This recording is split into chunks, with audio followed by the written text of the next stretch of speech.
देखिए, राहुल गांधी जी के पास बस ये नेगेटिविटी बची है। सारा दिन झूठ बोलते हैं। पहले कह रहे थे हाइड्रोजन बम आएगा, ये क्या इसको हाइड्रोजन बम बोलते हैं, फिर कहते हैं नहीं यार मेरा बम तो फुस हो गया।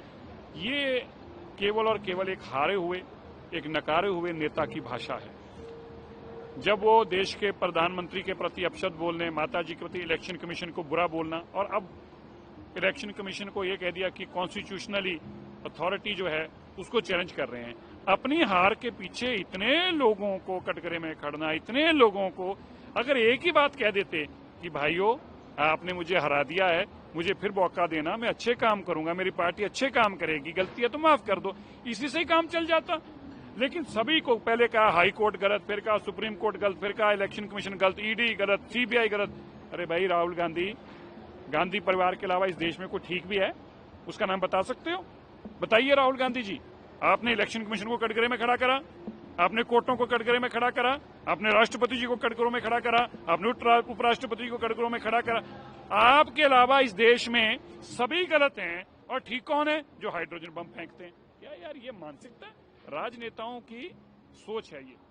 ये किसी भी जिस आदमी के मन में भावना सेवा किया वो ऐसी भावनाओं से बातें नहीं करता। इससे बताता है कि अभी भी वो ओछी राजनीति में ही यकीन करते हैं। सर, ज्ञानेश कुमार को टारगेट करके वो ये कह रहे हैं कि वो कर्नाटक सीआईडी को नहीं बता रहे कि ये कैसे हो रहा है। उनका कहना है कि केवल कांग्रेस के वोटों को ही डिलीट किया जा रहा है। अब तक कांग्रेस को किया गया तो कर्नाटक में सरकार कैसे बन गई?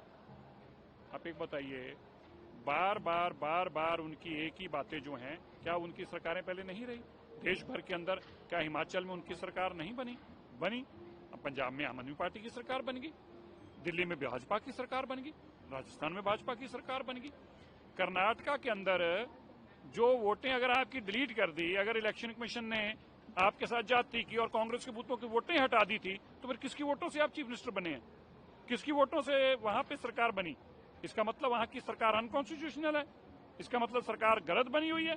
ये सारा का सारा केवल अरविंद केजरीवाल जी हो, राहुल गांधी जी हो, ये विरोधी जो मिलकर जब हार जाते हैं तो अपनी हार को मानने की बजाय कभी इलेक्शन कमीशन के सिर पर फोड़ते हैं और कभी ईवीएम के सिर पर। अभी एक बात नहीं, प्रूफ तो है उनके पास, तो ईवीएम का भी प्रूफ था। और अगर ईवीएम ही हैक थी तो फिर वोट काटने का स्थिति कहां थी? तो ईवीएम वाली कहां गई? जो उनके ईवीएम के प्रूफ होते थे कहां गए? क्योंकि ईवीएम से आजकल बोलना बंद कर दिया। पहले तो कहते थे ईवीएम हैक कर लेते हैं।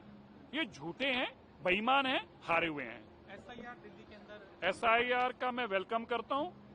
दिल्ली के अंदर हम बार बार कह रहे थे, आप मेरे ट्वीट चेक कीजिएगा कि इन्होंने घुसपैठियों की वोटें बनवाई हैं। ये एसआईआर होना दिल्ली में बहुत जरूरी था।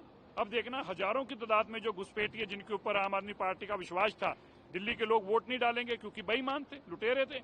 लेकिन घुसपैठियों को 10-10 हजार रुपया महीना देकर उनकी वोटें बनवाई, उनकी वोटों के सिर पर सरकार बनाना चाहते थे। अब एसआईआर में ये सारे तथ्य सामने आ जाएंगे।